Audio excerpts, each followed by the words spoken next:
Hello दोस्तों। इस video में हम देखेंगे कि हम एनपीएस टायर 2 में इन्वेस्ट कैसे कर सकते हैं और अगर हमें अपनी स्कीम प्रेफरेंसेस चेंज करने हों तो हम अपनी स्कीम को कैसे बदल सकते हैं।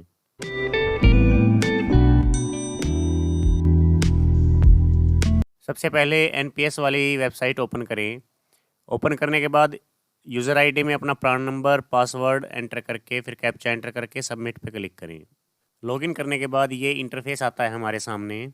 अगर आपने N P S tier 2 account activate नहीं कर रखा है और आप एक्टिवेट करना चाहते हैं तो उसको हम कैसे एक्टिवेट कर सकते हैं, उसकी वीडियो का लिंक आपको डिस्क्रिप्शन में मिल जाएगा। अपनी आईडी को लॉगिन करने के बाद ट्रांजैक्ट ऑनलाइन का ऑप्शन है सबसे पहले। इस ऑप्शन में ही सबसे पहले वाला ऑप्शन है कंट्रीब्यूट ऑनलाइन और दूसरा ऑप्शन है change scheme preference. Third option pension fund manager change करने के लिए है, लेकिन पेंशन फंड मैनेजर हम स्कीम प्रेफरेंस वाले ऑप्शन में से भी चेंज कर सकते हैं। तो पहले हम देखते हैं कि हम ऑनलाइन कंट्रीब्यूशन कैसे कर सकते हैं। उसके लिए कंट्रीब्यूट ऑनलाइन पे क्लिक करें। अब ये जो पॉपअप आया है इसमें ये बता रहा है कि 2 वर्किंग डेज़ कम से कम लगते हैं जो फंड आप ट्रांसफ़र करेंगे उसको आपके अकाउंट में क्रेडिट होने में। इसके बाद प्रोसीड पे क्लिक करें। यहाँ पर एनपीएस सीआरए उनके लिए है जो गवर्नमेंट एम्प्लॉई हैं जिनका एनपीएस अकाउंट बाय डिफ़ॉल्ट खुला हुआ है। एनपीएस स्वावलंबन उनके लिए है जो गवर्नमेंट ने एक स्कीम लॉन्च की थी कि कोई भी इंडियन सिटीज़न जिसकी एज 18 से 60 साल के बीच में हो वो एनपीएस स्वावलंबन अकाउंट ओपन करवा सकता है, जिसमें मिनिमम कंट्रीब्यूशन 100 रुपये का है और वो अपनी मर्ज़ी से कोई भी कंट्रीब्यूशन कर सकता है अपने अकाउंट में। तो यहाँ पर अगर आप गवर्नमेंट एम्प्लॉई हैं तो एनपीएस सीआरए ही सिलेक्ट करें। जिस मोड से भी आप ओटीपी रिसीव करना चाहते हैं उसको सिलेक्ट करें। उसके बाद कैप्चा एंटर करने के बाद प्राण वेरीफाई करें। ओटीपी एंटर करने के बाद सबमिट ओटीपी पे क्लिक करें। अब यहाँ से आपको सिलेक्ट करना है कि आप टायर 1 में कंट्रीब्यूशन कर रहे हैं या टायर 2 में। टायर 1 में हमारा बाय डिफ़ॉल्ट कंट्रीब्यूशन होता है जो हमारी सैलरी से 10% डिडक्ट होता है। यहाँ पर हम टायर 2 में अमाउंट ऐड कर रहे हैं, तो टायर 2 सिलेक्ट करने के बाद जितनी भी अमाउंट आप ऐड करना चाहते हैं उसको सिलेक्ट करें। अगर आपने टायर 2 अकाउंट एक्टिवेट कर रखा है तो 2000 रुपये पर ईयर इसमें इन्वेस्ट करना मैंडेटरी है, अदरवाइज़ आपका टायर 2 अकाउंट डीएक्टिवेट हो जाएगा। तो साल में एक बार टायर 2 अकाउंट में कम से कम 2000 रुपये की ट्रांजैक्शन ज़रूर करें। अमाउंट सेलेक्ट करने के बाद फिर पेमेंट गेटवे सेलेक्ट करें अपना, किस पेमेंट गेटवे से आप पेमेंट करना चाहते हैं। उसके बाद जो ये डिक्लेरेशंस हैं इनको टिक करें। डिक्लेरेशन टिक करने के बाद मेक पेमेंट ओके। अब यहाँ से आप मोड सिलेक्ट कर सकते हैं किस मोड से आप पेमेंट करना चाहते हैं। अगर आप डेबिट कार्ड या नेट बैंकिंग से पेमेंट करते हैं तो कोई भी चार्जेस नहीं हैं। अगर आप क्रेडिट कार्ड से पेमेंट करेंगे तो 0.75% ट्रांजैक्शन प्लस जीएसटी 18% ये चार्जेस आपके एक्स्ट्रा लगेंगे। तो आप जिस मोड से भी पेमेंट करना चाहें उस मोड से पेमेंट कर सकते हैं। यहाँ से आप पेमेंट मोड सिलेक्ट करें। मैं इंटरनेट बैंकिंग से पेमेंट कर रहा हूँ, तो आप जिस मोड से चाहें उस मोड से पेमेंट कर सकते हैं।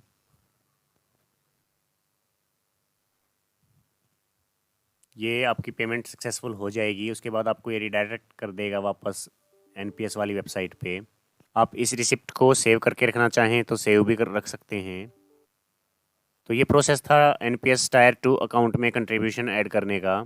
इसके बाद हम देखते हैं कि अगर हमें टायर 2 की जो हमारी स्कीम प्रेफरेंसेस हैं उनको चेंज करना है तो हम उसको कैसे चेंज कर सकते हैं। टायर 1 अकाउंट के जो फंड मैनेजर हैं उनको हम चेंज नहीं कर पाएंगे क्योंकि उसमें गवर्नमेंट अपने हिसाब से इन्वेस्टमेंट करती है। उसको चेंज करने का ऑप्शन हमारे पास नहीं है। हम सिर्फ टायर 2 अकाउंट के जो फंड मैनेजर हैं मींस जो स्कीम हैं उनको चेंज कर सकते हैं। तो आप गूगल सर्च करके देख सकते हैं कि कौन सा फंड मैनेजर रिटर्न्स अच्छी दे रहा है लास्ट पीरियड में। ये फंड मैनेजर्स हैं जो एनपीएस टायर 2 में हैं हमारे पास। तो इस टाइम जो रिटर्न सबसे अच्छा है वो एचडीएफसी पेंशन फंड का है। तो अपने हिसाब से रिसर्च करके आप जिस भी फंड मैनेजर में इन्वेस्ट करना चाहें उसमें इन्वेस्ट कर सकते हैं। अगर आपने किसी फंड मैनेजर में इन्वेस्टमेंट कर रखी है और अब आप उसको चेंज करना चाहते हैं तो उसको आप चेंज भी कर सकते हैं। उसको चेंज करने के लिए ट्रांजैक्ट ऑनलाइन में जाके सेकंड ऑप्शन में जाएं, चेंज स्कीम प्रेफरेंस।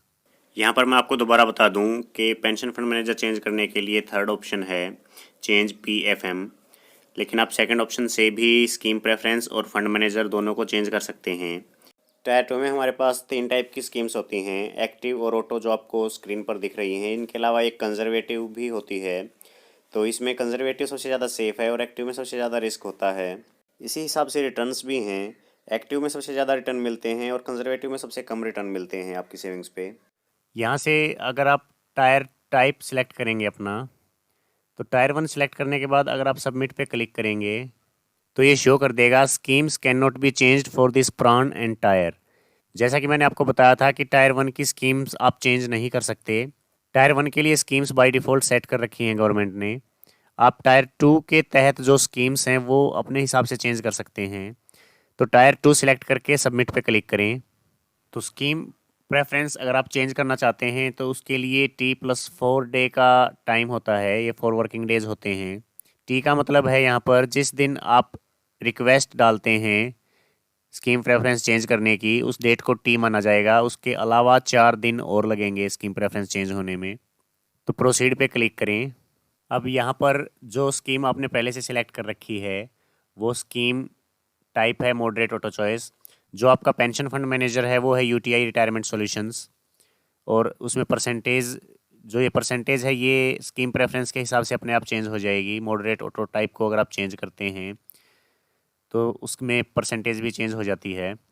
अब यहाँ से आप अपना पेंशन फंड मैनेजर भी और अपनी स्कीम प्रेफरेंस टाइप दोनों चेंज कर सकते हैं। तो जो भी चीज़ आप चेंज करना चाहते हैं उसके सामने टिक करें और सबमिट पे क्लिक करें। अब यहाँ से आपको पेंशन फंड मैनेजर का नाम ऐड करना है, तो लेफ़्ट हैंड साइड में जो ऑप्शन है ऐड, इस पर क्लिक करें। यहाँ से अपना पेंशन फंड मैनेजर सेलेक्ट करें। अब जैसा कि मैंने आपको बताया था, अगर मैं नेट पर सर्च करता हूँ तो HDFC में सबसे ज़्यादा रिटर्न शो कर रहा है। तो मैं यहाँ से अपना pension fund manager HDFC select करूँगा। सिलेक्ट करने के बाद सबमिट। उसके बाद स्कीम मैंने चेंज नहीं की है, मैंने सिर्फ पेंशन फंड मैनेजर चेंज किया है। अगर आप अपनी स्कीम प्रेफरेंस चेंज करना चाहते हैं तो वो भी आप चेंज कर सकते हैं। इसके बाद सेंड OTP पे क्लिक करें। OTP एंटर करने के बाद OTP को सबमिट करें। तो ये आपकी रिक्वेस्ट सबमिट हो चुकी है। इसको भी अगर आप प्रिंट करना चाहें तो प्रिंट कर सकते हैं। तो ये प्रोसेस था NPS टायर 2 अकाउंट में इन्वेस्ट करने का और अपनी स्कीम प्रेफरेंस या फिर अपना पेंशन फंड मैनेजर चेंज करने का। आपने NPS टायर 1 में और टायर 2 में क्या कुछ इन्वेस्ट कर रखा है उसके लिए आप इन्वेस्टमेंट समरी में चेक कर सकते हैं। इन्वेस्टमेंट समरी में ट्रांजैक्शन स्टेटमेंट और होल्डिंग स्टेटमेंट दोनों में आपको पता चल जाएगा कि आपकी कितनी इन्वेस्टमेंट हुई है। यहाँ पर जिस टाइप के भी अकाउंट में आप अपनी इन्वेस्टमेंट चेक करना चाहते हैं उसको सिलेक्ट करें और जनरेट स्टेटमेंट पर क्लिक करें। तो ये टोटल इन्वेस्टमेंट समरी है टायर 2 अकाउंट की। अगर आप टायर 2 अकाउंट पर इन्वेस्टमेंट चेक करना चाहते हैं तो ये भी चेक कर सकते हैं। ये इस टाइम पे 14.67% का रिटर्न दे रहा है। अगर आप पूरे फाइनेंशियल ईयर का रिटर्न चेक करना चाहते हैं तो नीचे क्लिक करें। इस फाइनेंशियल ईयर का रिटर्न 27.76% है और अब तक का टोटल जो रिटर्न है वो 14.67% है। मीन्स अगर आप देखते हैं तो ये 1 रुपये सैकड़े से भी ज़्यादा का रिटर्न है। तो NPS टायर 2 अकाउंट में इन्वेस्ट करना आपके लिए फ़ायदेमंद हो सकता है। इसलिए अगर आप चाहें तो NPS टायर 2 अकाउंट एक्टिवेट कर सकते हैं और उसमें इन्वेस्टमेंट कर सकते हैं। तो आज की वीडियो में बस इतना ही। अगर आप चैनल पर नए हैं तो चैनल को सब्सक्राइब ज़रूर करें। फिर मिलते हैं किसी नई वीडियो के साथ, तब तक के लिए जय हिंद।